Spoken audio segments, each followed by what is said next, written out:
نحمده ونصلي ونسلم على رسوله الكريم اما بعد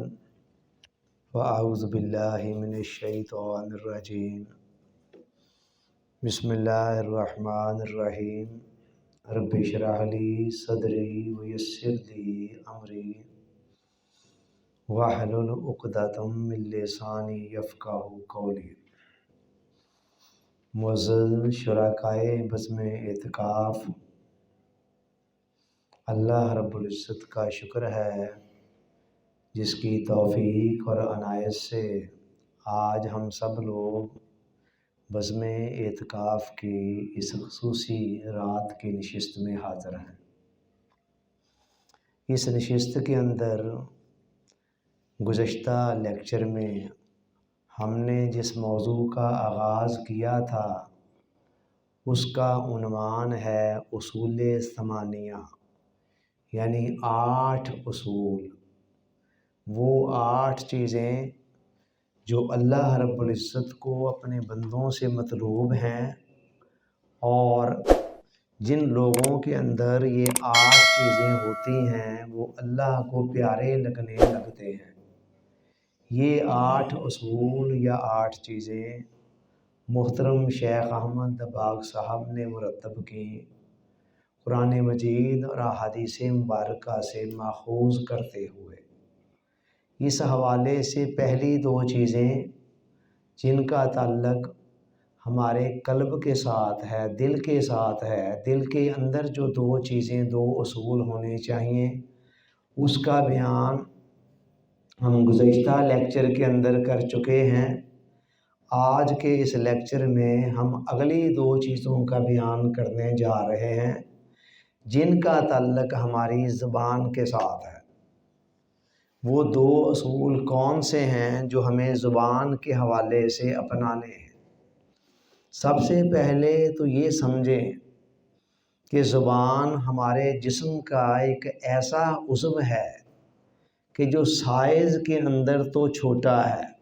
بہت بڑا نہیں ہے، چند انچ لمبی زبان ہے نا، سائز کے اعتبار سے چھوٹا ہے مگر اہمیت کے اعتبار سے بہت ہی بڑا ہے۔ کہا گیا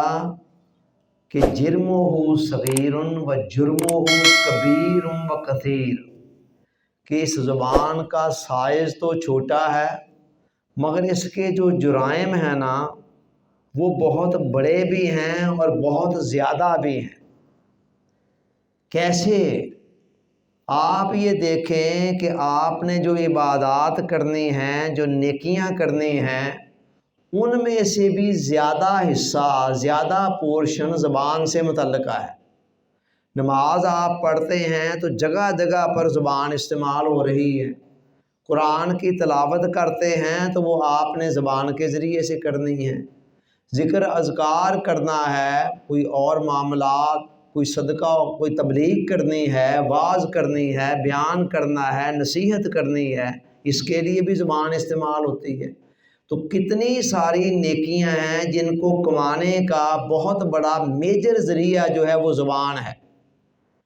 اور دوسری طرف آپ دیکھ لیں تو کتنے زیادہ گناہ ہیں وہ بھی اسی زبان کے ذریعے سے ہی مارد وجود میں آتے ہیں۔ جھوٹ آپ نے بولنا ہے تو وہ زبان کے ذریعے سے ہی بولنا ہے، جھوٹا وعدہ کرنا ہے زبان کے ذریعے سے، کوئی دھوکہ کر دینا ہے کسی کو تو زبان کے ذریعے سے ہی مکر و فریب کرنا ہے، غیبت کرنی ہے زبان کے ذریعے سے، چغلی زبان کے ذریعے سے، گالی گلوچ کرنی ہے زبان کے ذریعے سے، لڑائی جھگڑا کرنا ہے زبان کے ذریعے سے۔ تو کتنے سارے گناہ ہیں جو زبان کے ذریعے سے ہوتے ہیں۔ نیکیوں کا بھی بہت بڑا سورس جو ہے وہ زبان ہے، اور اس کے ساتھ ہی ساتھ گناہوں کا بھی بہت بڑا ذریعہ زبان ہے۔ اچھا، بات پھر یہاں تک نہیں رکتی ہے، یہ تو زبان کی اہمیت ہوگی نا اپنے ذاتی حوالے سے، اس سے آگے جائیں کہ جسم کے جتنے اعضاء ہیں نا دوسرے، ان کی بھی اصلاح اور ان کے بگاڑ کا بہت بڑا دار و مدار انحصار جو ہے وہ زبان پر ہے۔ غور سے سنیں یہ میں بات کیا کہہ رہا ہوں۔ سر سے لے کر پاؤں تک جسم کے جو باقی اعضاء ہیں ان کے بھی صحیح ہونے کا یا ان کے راہ راست سے اترنے کا، ڈی ٹریک ہونے کا بہت بڑا انحصار جو ہے وہ زبان پر ہے۔ کیسے؟ آپ نے یہ حدیث تو اکثر سنی ہوگی کہ الا ان فی الجسد لمضغہ اذا صلحت صلح الجسد کلہ واذا فسدت فسد الجسد کلہ الا وہی القلب، کہ اے بندہ مومن، تیرے جسم کے اندر گوشت کا ایک لوتھڑا ہے، تو بے خبر ہے کہ اس کی کیا اہمیت ہے تیری باڈی کے اندر،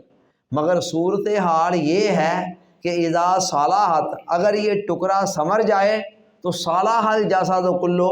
تیرا سارے کا سارا جسم سنور جائے، وَإِذَا فَسَدَتْ فَسَدَ الْجَسَدُ كُلُّهُ، اور اگر یہ بگڑ جائے تو سارا جسم بگڑ جائے، الا وہی القلب، اور جان لے کہ یہ ٹکڑا تیرا دل ہے۔ مطلب یہ ہے کہ جو کچھ ہمارے انر کے اندر ہمارے عقائد ہوتے ہیں، بلیفز ہوتے ہیں، خیالات ہوتے ہیں، افکار ہوتے ہیں، نظریات ہوتے ہیں، اسی کے مطابق ہمارے ایکشن جو ہیں جو مارد وجود میں آ رہے ہوتے ہیں۔ کسی بھی بندے کے اندر جو نالج ہے وہی اسی کے مطابق وہ عمل کرتا ہے نا، جو اس کے اندر کا حال ہے اسی کے مطابق وہ عمل کر رہا ہوتا ہے۔ تو دل اگر سنور گیا تو پھر سارا جسم بھی سنور گیا، کیونکہ جسم جو ہے، دل بادشاہ ہے، جسم اس کے تابع ہیں۔ تو لہٰذا حضور علیہ السلام نے فرمایا کہ جسم کے سنورنے اور بگڑنے کا بہت بڑا دار و مدار دل پر ہے۔ لیکن اگلی بات بتاؤں کہ دل کے بھی سنورنے اور بگڑنے کا دار و مدار ایک چیز پر ہے، اور وہ کون سی چیز ہے؟ حضور علیہ السلام نے فرمایا لا یستقیم ایمان عبد حتی یستقیم قلبہ، بندے کا ایمان اس وقت تک صحیح نہیں ہو سکتا، سیدھا نہیں ہو سکتا جب تک اس کا دل سیدھا نہیں ہوتا۔ اور آگے ولا یستقیم قلب عبد حتی یستقیم لسانہ، اور دل اس وقت تک راست نہیں ہو سکتا، نہیں سنور سکتا جب تک انسان کی زبان راست نہیں ہوتی۔ تو آپ نے دیکھا کہ تمام ایمان کے اعمال کے سنورنے کا دار و مدار دل کے سنورنے پر، اور دل کے سنورنے کا دار و مدار زبان کے سنورنے پر۔ ایک اور حدیث مبارکہ میں آتا ہے کہ حضور علیہ السلام نے فرمایا اذا اصبح ابن آدم، جب ابن آدم صبح کرتا ہے، صبح کو اٹھتا ہے نئے دن کے اندر، تو پھر کیا ہوتا ہے؟ فَإِنَّ الْأَعْضَاءَ كُلُّهَا تُكَفِّرُ اللسان، تو سارے کے سارے اعضاء جو ہیں نا، سر سے لے کر پاؤں تک بندے کے، وہ زبان کی طرف متوجہ ہوتے ہیں اور زبان سے ایک ریکویسٹ کرتے ہیں، زبان سے ایک ریکویسٹ کرتے ہیں فَتَقُولُ اتَّقِ اللَّهَ فِينَا، وہ کہتے ہیں اے زبان ہمارے معاملے میں خدا سے ڈرنا۔ کون کہہ رہا ہے؟ سر سے لے کر پاؤں تک، فَإِنَّ الْأَعْضَاءَ كُلَّهَا، تمام اعضاء اے ٹو زی، ہاتھ، پاؤں، کان، آنکھیں وغیرہ وغیرہ، سب اعضاء زبان کی طرف متوجہ ہو کر زبان سے ریکویسٹ کر رہے ہیں، کہتے ہیں کہ ہمارے معاملے میں خدا سے ڈرنا۔ فَإِنَّمَا نَحْنُ بِكِ، ہم سارے کے سارے تیرے پیچھے ہیں، تیرے رحم و کرم پر ہیں۔ ان استقمتی استقمنا، اگر تو سیدھی رہی تو ہم بھی سیدھے رہیں گے، وَإِنْ وَجَجْتِی اے وَجَجْنَا، اور اگر تو ٹیڑھی ہو گئی تو پھر ہمیں ٹیڑھا ہونے سے کوئی نہیں روک سکے گا۔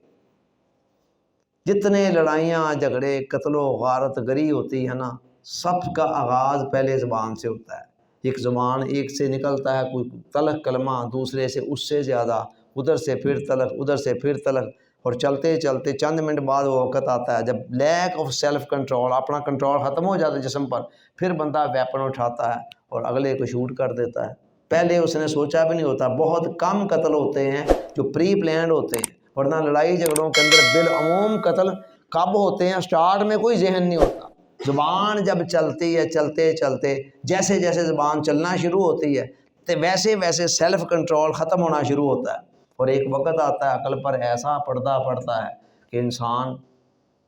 اگلے کو شوٹ کر دیتا ہے، کل کر دیتا ہے، پھر لمحوں کی سزا خطا ہوتی ہے اور صدیوں کو اس کی سزا بھگتنی پڑ جاتی ہے۔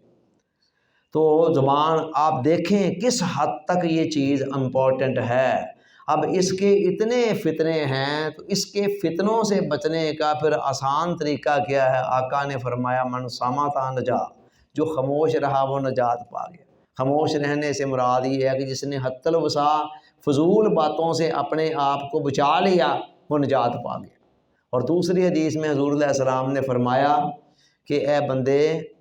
علیک بطول الصمت، تیرے اوپر لازمی ہے کہ خاموشی اختیار کر، لمبی خاموشی، یعنی بلا وجہ اگر گھنٹہ بھی نہیں نہ بولنا پڑتا تو گھنٹہ چپ رہے، سوائے اس کے کہ جب کوئی مقصد سامنے آئے بولنے کا، کوئی واضح وجہ سامنے آئے، کوئی جسٹیفیکیشن، کوئی ریزن، کوئی کاز ہو بولنے کی، کوئی جواز ہو بولنے کا، خاموش رہ۔ فرمایا اس خاموشی کے تجھے دو فائدے ہوں۔ نمبر ایک، یہ خاموشی فَإِنَّهُ مَطْرَدَةٌ لِلشَّيْطَانِ، یہ شیطان کو تجھ سے بھگا دے گی، تجھے شیطان سے پناہ نہیں مانگنی پڑے گی، شیطان خود تجھ سے پناہ مانگتے ہوئے بھاگ جائے گا۔ وَأَعُونُ اللَّهَ عَلَىٰ أَمْرِ دِينِكَ، اور تیرے دینی کاموں کے اندر تیری معاون بن جائے گی، مددگار بن جائے گی، کام کرنے میں آسانی پیدا ہو۔ تو یہ ہے زبان کی اہمیت۔ تو زبان کے متعلق یہاں جو اصول درج ہیں ان میں سے پہلا اصول کیا ہے کہ زبان پر اللہ کا ذکر ہو یا جائز کلام ہونا، دو میں سے ایک کام ہو، یا تو اللہ کا ذکر ہو، وہ تو نور لا نور ہے نا، اور یا پھر کوئی بات کرنی ہے تو جائز کوئی ضروری بات ہو، بلا وجہ کی غلط باتیں بھی نہ ہوں اور فضول باتیں بھی نہ ہوں۔ یہ وہی بات ہے ایگزیکٹلی جو حضور علیہ السلام نے فرمائی، صحیح بخاری میں حدیث ہے، حضور علیہ السلام نے فرمایا من کان یؤمن باللہ والیوم الآخر فلیقل خیرا او لیصمت، جو شخص اللہ پر اور آخرت کے دن پر ایمان رکھتا ہے اسے چاہیے کہ اپنی زبان سے خیر کا کلمہ کہے او لیصمت، یا پھر خاموشی اختیار کرے۔ غور کریں ذرا کتنا بڑا لیسن دیا جا رہا ہے کہ جو شخص اللہ پر اور آخرت کے دن پر ایمان رکھتا ہے اسے چاہیے کہ زبان سے جو بولنا ہے وہ خیر کی بات ہو۔ اب خیر کی بات کیا ہے؟ جب بھی آپ کوئی اللہ کا ذکر کریں گے، کوئی اچھا کلمہ قرآن کی تلاوت کریں گے، یہ سب کچھ خیر ہے۔ اس کے علاوہ کوئی اللہ کا ذکر کریں گے وہ خیر ہے، اس کے علاوہ کسی کو کوئی نیکی کی، بلائی کی، کوئی اچھائی کی بات بتائیں گے وہ سب کچھ خیر ہے، نور لا نور ہے، بولیں اسی کے لیے تو اللہ تعالیٰ نے زبان آپ کو دی ہوئی ہے۔ لیکن جب آپ کوئی فضول باتیں کریں گے، بلا وجہ باتیں کریں گے، دل جلانے والی باتیں کریں گے، ایکسٹرا گپیں شپیں ہانکنی شروع کر دیں گے تو وہ پھر خیر نہیں۔ حضور علیہ السلام فرماتے ہیں کہ جو اللہ پر اور آخرت کے دن پر ایمان رکھتا ہے اسے چاہیے کہ جب بولے تو خیر کا کلمہ بولے، ادروائز زبان کو خام خواہ نہ تھکائے، اللہ کی دی ہوئی اس صلاحیت کو بلا وجہ غلط استعمال نہ کرے۔ او لیصمت، پھر چاہیے کہ یا تو وہ خاموش رہے۔ دوسری حدیث میں حضور علیہ السلام نے فرمایا، اس کی وجہ بھی بیان کر دی، فرمایا لا تکثر الکلام بغیر ذکر اللہ، اللہ کے ذکر کے علاوہ کلام کی کثرت نہ کیا کرو۔ اللہ کے ذکر کے علاوہ یعنی اللہ کا ذکر تو جتنا مرضی کثرت سے کریں، قرآن نے بھی جا بجا کہا ہے نا وَاذْكُرُوا اللَّهَ ذِكْرًا كَثِيرًا، اور اللہ کو کثرت سے یاد کیا کرو، اللہ کا کثرت سے ذکر کیا کرو۔ تو اللہ کا ذکر تو کثرت سے کریں، اور یہ واعظ، تبلیغ، نصیحت، کوئی بلائی کی، خیر کی بات، یہ بھی اللہ کے ذکر میں آتی ہے، یہ سمجھ لیں،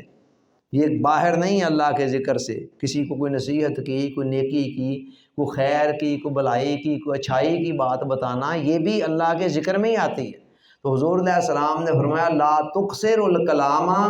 بغیر ذکر اللہ،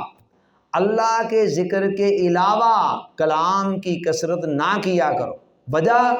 فرمایا فإن کثرۃ الکلام بغیر ذکر اللہ قسوۃ للقلب، کہ جو اللہ کے ذکر کے علاوہ کلام کی کثرت ہے نا، یہ جو ہم گھنٹوں باتیں کرنے شروع کرتے ہیں،